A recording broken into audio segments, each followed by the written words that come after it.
Hello everybody, welcome to Crafty Soup. My name is Misty, and once a month I offer freebies to you, and today is that Freebie Friday day.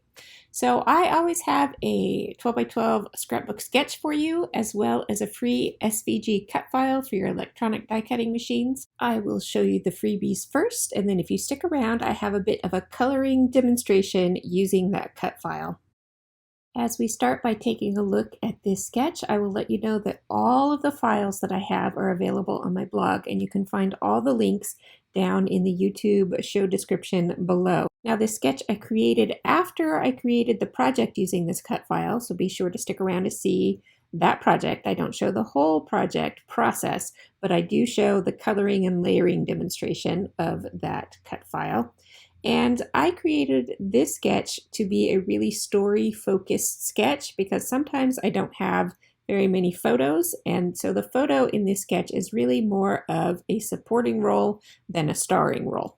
Sometimes it's nice to have those sketches for those moments. Let's move on to the SVG cut file. These cut files should work on most major electronic die cut machines like Cricut, Silhouette, Brother Scan and Cut. However, if you have any problems with it, do reach out to me because I would like to try and help. This month I was inspired by all of the birds that are nesting in our yard, and I know we have at least 3 nesting pairs, and then there's a nest up in a tree that could belong to one of them, but I don't think it does. So I've just been having a great time keeping an eye on the birds in my yard. And since hummingbirds are one of my favorites, that is where my inspiration took me this month with creating this SVG cut file. Now, I do want to show you this layout that I created. And I'm not going to do a full layout process video for you, but a quick coloring tutorial on how I colored this cut file. Now, a lot of people will back their cut files, and of course you can do that with these, but I wanted to take it in a different direction and pull out some inks and a little bit of sparkle to spruce up this hummingbird cut file. So I cut out my hummingbird on the Basil double thick white cardstock, and if you need help getting your Cricut to use that material, I do have a video specifically on that, and also saving those settings for future use.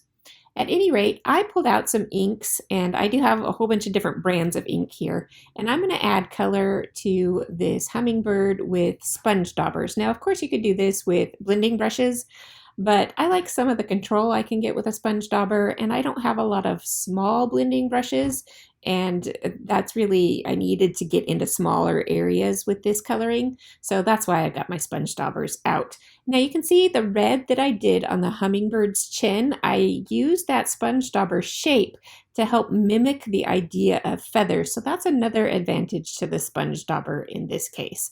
And I just overlaid colors of blues, greens, and grays for the hummingbird body and kept that more of a typical blended look there as opposed to the kind of feathery look that I got on the chin. And then I pulled out my Wink of Stella pen to add some shimmer to just certain areas. So the chin, the tips of the wings, and the tail. And with that wing that's in the background, I did keep the colors a little bit lighter so that it would kind of drift to the background just a little bit more on this project. Now here is where I am going to layer up this cut file with those pieces. Of course, you can just use the outline as is, or you can use what I call the guts of the cut file. You could use those as your cut file imagery. Or I'm going to combine these two by popping up the frame of the cut file and then insetting all of those guts and gluing those down flat. And hopefully in a minute you'll see what kind of depth and texture you get from this type of technique. And I think it's really nice, and so that's why I took the time to do it. Now this does look like it's a little time consuming, and I will say that from beginning to end of this layout, it took me about 40 to 45 minutes to do everything.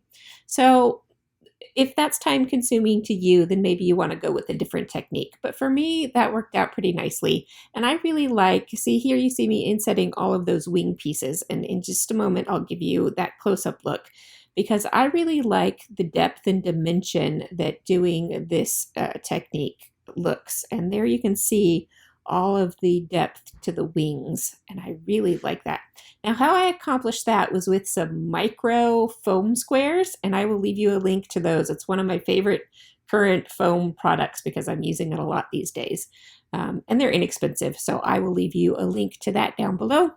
And then here is a look at my finished layout. I did keep it really simple, just added a tone-on-tone title, and then I used the shape of my hummingbird as my journaling space, so that gives a little more definition to the hummingbird and is some fun to take the reader around the edges of the hummingbird to get through all that journaling.